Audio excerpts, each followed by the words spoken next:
quantum. Quantum is one of the four branches of physics, and quantum is about the smallest building blocks of nature and their strange behaviors. The father of the quantum mechanics is Max Planck, and that is the picture of him. And then we have to go to our first subtopic. The first subtopic is the dawn of the quantum age. In the dawn of the quantum age, science is unlocking new kinds of features. Like we know that the universe is built on quantum rules. Some of the examples of quantum rules are quantization, superpositions, entanglement, etc. And from classical physics of 19th century, we evolved to quantum mechanics of 20th century. And by using that quantum mechanics, now we are at quantum technologies. This is an example of classical physics, a pendulum. That is an example of quantum mechanics, light behaving like both wave and particle. And that is the example of quantum technologies. And at last, these are the four branches of physics. We are not entering into the digital future. We are leaping into the quantum future. And with this, let's go to the second slide. Quantum is not just a science, it's a superpower. With this, let's start unlocking quantum potential. Quantum computing. Quantum computers are millions of times faster than the normal computers, and they can do a lot of things which cannot be achievable by the normal computers. Then quantum communication. We can make unhackable and undetectable path by using quantum communication, and also they can be secure for banks use. Then quantum sensors. By using quantum mechanics, we can make sensors which can be helpful for finding things underground or under the water. They can also be helpful for detecting any kind of diseases. Also, by using that, we can use this thing in the agricultural sector also. By that, we can know which kind of soil is it and which crop will be benefit for us to grow there. Then quantum medicines and healthcare. By using quantum mechanics, we can make medicines which can also treat disease like cancers. And by that we can enhance our medicines and healthcare facilities. Then national security and defense. By using quantum mechanics, ISRO and DRDO are making encrypted satellites, and because of that we can also enhance our national security and defense structures. Then economic growth and innovations.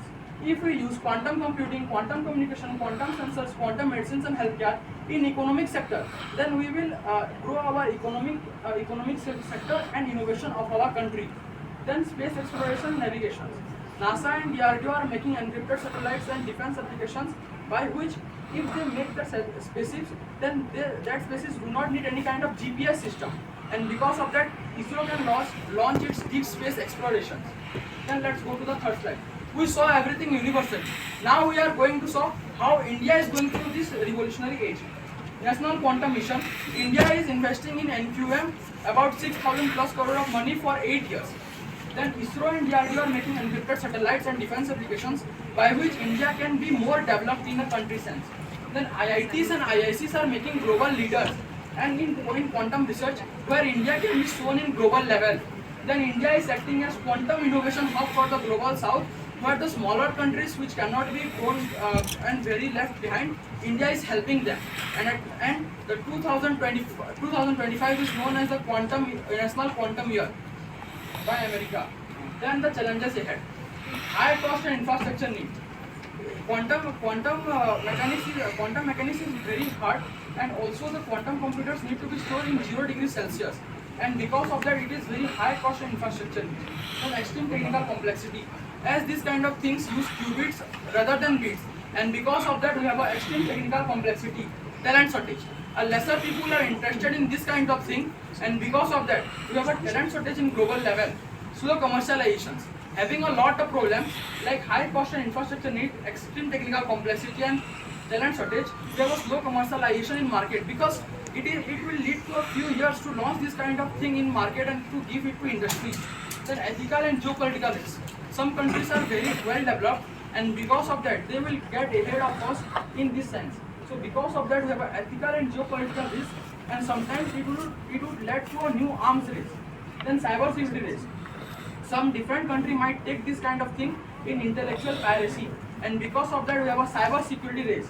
Then India's challenge. How India is having a challenge. India need to more invest in this kind of things, and India had to grow a lot in this kind of things. Then let's go to the fifth slide. The call to action, a quantum future for all. We have to foster quantum education in schools and universities by which we can teach students from beginning, like from 9th or 10th class, by which they can something learn about quantum education. Then build global alliance for ethical quantum research. Like already 7 countries together form a quantum action where that is known as G7 quantum action, where some of the G7 powerful countries together form a treaty.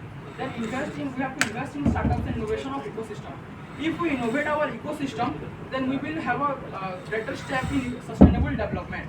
And at last, I would conclude my seminar by saying a quotation of Nelson Mandela that the greatest glory in living lies not in never falling but in rising every time we fall. That means if we take the challenges head on and convert into advantages, then we will enjoy a future for better lives. Thank you everyone.